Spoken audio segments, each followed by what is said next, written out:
זכור את אשר עשה לך עמלק נצטווינו.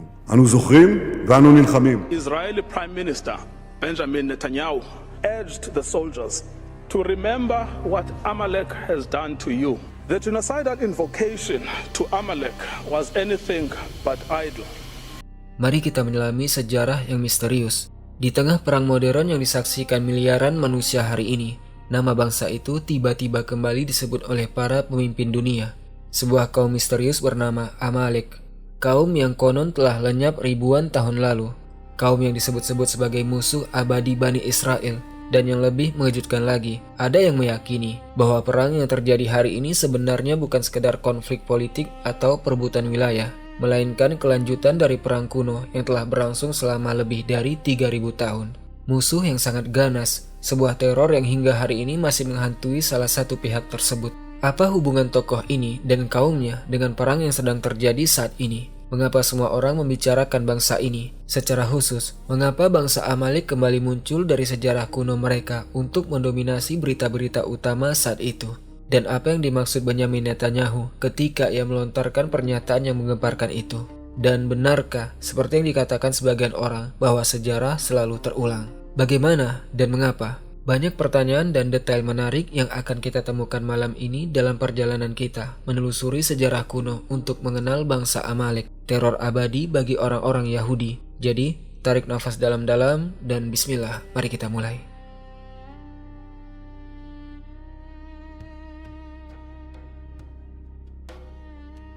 Assalamualaikum warahmatullahi wabarakatuh. Semoga Allah menyambut kita dengan kebaikan, menjadikan surga sebagai tempat kembali kita semua, tempat tinggal kita dan kalian semua, wahai Rabb semesta alam. Pada tanggal 28 Oktober 2023, di tengah perang Israel di Gaza, Perdana Menteri Israel Benjamin Netanyahu membuat pernyataan dalam sebuah konferensi pers dengan mengatakan, "Kitab suci kami mengatakan, ingatlah apa yang telah dilakukan Amalek kepadamu. Ya, kami ingat dan kami akan berperang." Pernyataan ini bukan hal yang baru, karena sebelumnya telah ada pernyataan tentang anak-anak cahaya dan anak-anak kegelapan, serta pernyataan lain yang bocor dari pertemuan mereka dengan para rabi yang berbicara tentang membunuh anak-anak laki-laki, perempuan, ternak, keledai, dan sapi milik bangsa Amalek yang semuanya dipilih dari teks-teks tertentu. Menariknya, pernyataan-pernyataan ini termasuk di antara bukti yang digunakan oleh Afrika Selatan dalam gugatan yang diajukannya terhadap Israel di Mahkamah Internasional atas tuduhan genosida. Kalian akan memahami hubungannya setelah kita mempelajari bersama siapa sebenarnya bangsa Amalek. Siapa mereka? Apa hubungan mereka dengan Bani Israel? Mengapa ada permusuhan yang begitu mendalam? Teman-teman, akar kisah ini kembali lebih dari 4 milenium yang lalu, pada masa Nabi Ibrahim alaihissalam. Ketika, menurut banyak sejarawan seperti At-Tabari, Ibnu Khaldun, dan lainnya, bangsa Amalek mendiami jazirah Arab hingga meluas ke wilayah Syam dan Mesir. Silsilah bangsa Amalek, menurut para sejarawan Arab, berasal dari Amalek bin Laut bin Iram bin Sam bin Nuh alaihissalam. Sebagian memandang mereka sebagai asal-usul bangsa Arab, sementara yang lain seperti Al-Mas'udi menyebutkan dalam karya-karyanya bahwa Amalek dan kaumnya adalah orang pertama yang berbicara menggunakan bahasa Arab. Tentu saja terdapat perbedaan pendapat dalam masalah ini, karena sumber-sumber lain menyebutkan bahwa Nabi Ismail alaihissalam adalah orang pertama yang berbicara dalam bahasa Arab. Sebagian lainnya memandang mereka sebagai suku-suku nomaden yang oleh bangsa Arab disebut sebagai Amalek, yang kemudian berbaur dengan bangsa Arab setelah kekalahan mereka dari Bani Israel. Sebuah kisah yang akan kita bahas lebih jauh nanti. Kembali kepada Amalek. Sumber-sumber sejarah Arab menyebutkan bahwa ia dan keturunannya pada awalnya menetap di Jazirah Arab. Namun kemudian mereka berpindah ke Mesopotamia untuk hidup bersama keturunan Nabi Nuh lainnya. Tampaknya suku-suku ini berkembang biak dan jumlah mereka menjadi sangat banyak di antara sesama mereka. Menurut sumber-sumber tersebut juga, setelah runtuhnya Menara Babel, Amalek dan kaumnya, bangsa Amalek, harus kembali ke Jazirah Arab. Dari sana mereka menyebar ke seluruh wilayah tersebut dan membentuk berbagai suku besar di Jazirah Arab seperti Jasim, Bani Luf, Bani Sa'ad, Bani Dafar, Bani Al-Azraq, Bani Rahil, Bani Matar, Bani Arkam, dan banyak lagi lainnya yang menurut teks-teks sejarah memiliki garis keturunan yang kembali kepada Amalek. Namun ada satu klaim yang jauh lebih mengejutkan. bahwa beberapa sumber mengklaim bahwa Fir'aun yang hidup pada masa Nabi Yusuf adalah salah seorang dari mereka, seorang Amalek. Tidak mengherankan jika demikian. Mungkin hal ini dapat menjelaskan banyak persoalan yang belum terpecahkan. Siapa yang tahu? Kembali kepada bangsa Amalek. Mereka menyebar di wilayah Palestina dari utara hingga selatannya. Mereka hidup di tanah tersebut dan hidup berdampingan dengan berbagai peradaban lain yang menghuni tanah Palestina dan silih berganti menguasainya. Mereka dikenal sebagai masyarakat yang bergerak di bidang pertanian, dan kemudian perdagangan serta berbagai aktivitas usaha yang umum pada masa itu. Keadaan tetap seperti itu hingga Bani Israel keluar dari Mesir dan tiba di tanah Palestina. Disitulah masalah mulai muncul. Bangsa Amalek merasakan adanya bahaya yang akan datang dari Bani Israel, dan peperangan pun dimulai antara mereka dan Bani Israel.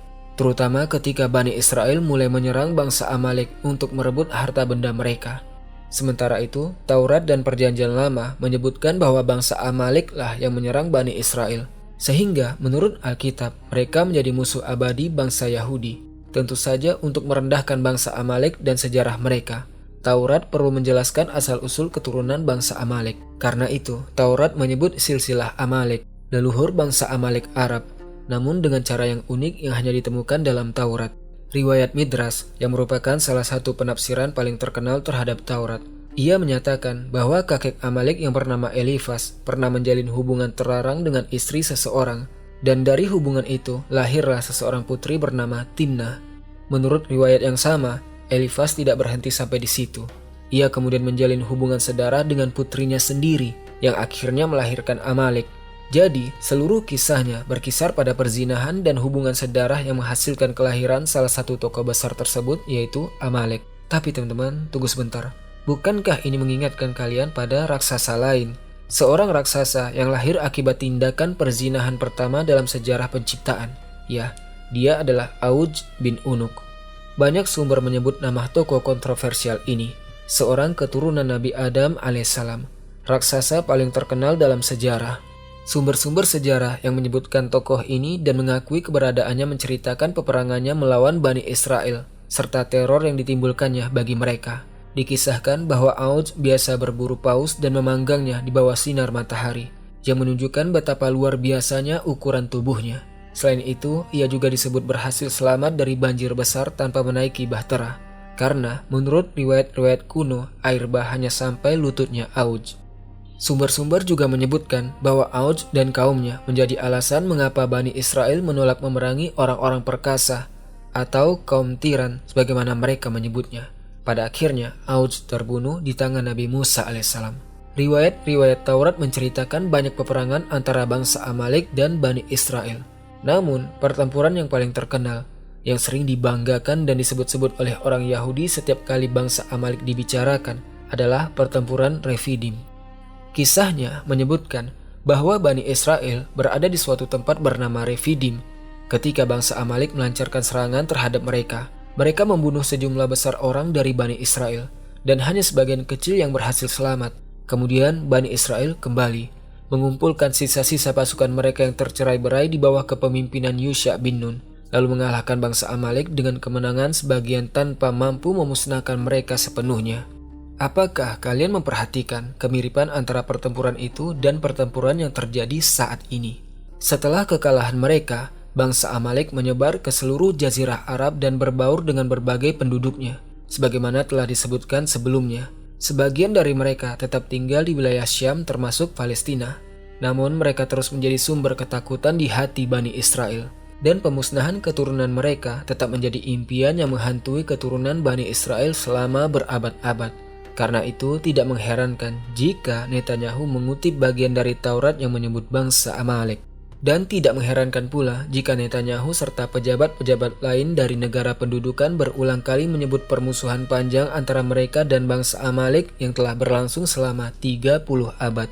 Juga tidak mengherankan jika mereka menggunakan perintah-perintah dalam Taurat untuk membunuh bangsa Amalek, wanita, anak-anak, laki-laki, ternak, dan keledai mereka tanpa belas kasihan sebagai pembenaran atas apa yang terjadi di lapangan saat ini. Menurut pandangan kaum Zionis, rakyat Palestina adalah keturunan bangsa Amalek. Apa yang terjadi pada hari itu tidak lain hanyalah pengulangan dari pertempuran Refidim. Namun kali ini, Bani Israel bertekad untuk melenyapkan keturunan bangsa Amalek atau mengusir mereka sejauh mungkin dari wilayah mereka. Dengan kata lain, memusnahkan mereka. Jadi, apakah sekarang kalian memahami mengapa Afrika Selatan mengutip pernyataan Netanyahu dalam gugatan yang diajukannya? Sebagian dari kalian mungkin bertanya-tanya, mengapa sekarang? Dengan begitu banyak perang yang pernah dilakukan oleh negara pendudukan, mengapa bangsa Amalek baru disebut saat ini? Dengarkan baik-baik. Beberapa sumber sejarah paling terkenal yang membahas sejarah Gaza menyebutkan sebuah hal yang menarik. Bani Israel memang menyebar di tanah Palestina, yang pada awalnya dihuni oleh berbagai peradaban lain seperti bangsa Kan'an, Amorit, Filistin, dan banyak bangsa lainnya. Gaza merupakan bagian dari wilayah tersebut. Namun, menurut sumber-sumber ini, Gaza secara khusus dihuni oleh bangsa Amalek atau para raksasa. Dan Bani Israel tidak mampu memasukinya karena rasa takut mereka terhadap bangsa tersebut. Sebaliknya, negeri itulah yang menjadi tujuan Nabi Musa ketika mengirim para pengintainya untuk mengumpulkan informasi. Dan mereka kembali membawa kabar tentang bangsa Amalek. Di sana terjadi pertempuran besar, di mana Bani Israel berhasil mengalahkan bangsa Amalek setelah perjuangan yang sangat berat, dan dengan campur tangan Nabi Musa yang membunuh raksasa terbesar mereka. Dan siapa tahu, kemungkinan besar raksasa itu adalah Auj bin Unuk sendiri. Jadi persoalan ini sangat kuno, setua sejarah itu sendiri, dan dendam itu masih terus berlanjut. Bahkan ketakutan terhadap bangsa Amalek tampaknya telah tertanam dalam gen-gen bangsa Yahudi. Karena itu, upaya untuk mewujudkan nubuat-nubuat Taurat, khususnya nubuat Yesaya, tetap berlangsung dengan teguh. Demikian pula ketakutan terhadap nubuat-nubuat kehancuran, seperti kutukan dekade ke-8 dan berbagai nubuat lainnya juga masih hadir dan kuat. Lalu, bagaimana hasil akhirnya?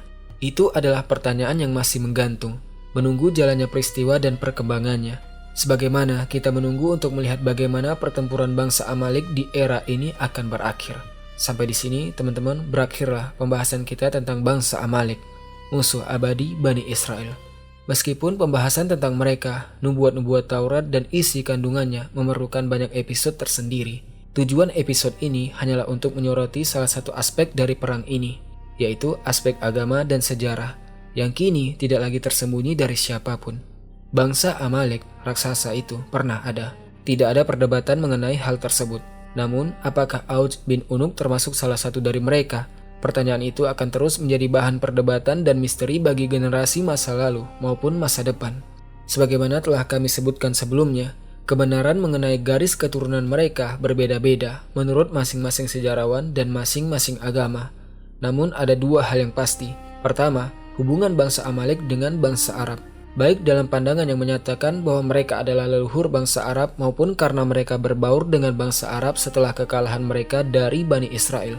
Dan yang kedua, permusuhan abadi antara mereka dan Bani Israel. Sebuah permusuhan yang kini tidak lagi tersembunyi bagi siapapun. Pertanyaan yang muncul adalah, mengapa sekarang bangsa ini diangkat kembali dari sejarah kuno mereka ke garis depan pernyataan para pejabat negara pendudukan? Apakah untuk tujuan keagamaan? Apakah agar segala sesuatu menjadi dapat dibenarkan atas nama agama? Dan bagaimana dengan bangsa Amalek yang baru menurut pernyataan para pejabat Israel? Pertempuran masih berlangsung, dan mereka ingin mengatakan bahwa sejarah sedang mengulang dirinya sendiri. Lalu, bagaimana pertempuran ini akan berakhir? Dan bagaimana nasib para raksasa di era modern? Jawaban atas pertanyaan-pertanyaan tersebut akan tetap menggantung hingga pertempuran ini berakhir dan debunya menghilang. Pada saat itulah, setiap pertemuan akan memiliki pembahasan yang berbeda. Sampai saat itu tiba, dan sampai beban penderitaan diangkat dari saudara-saudara kita di Gaza, serta dari seluruh umat kita. Tetaplah aman teman-teman semua, dan semoga kedamaian senantiasa menyertai kalian. Barakallahu fikum. Assalamualaikum warahmatullahi wabarakatuh.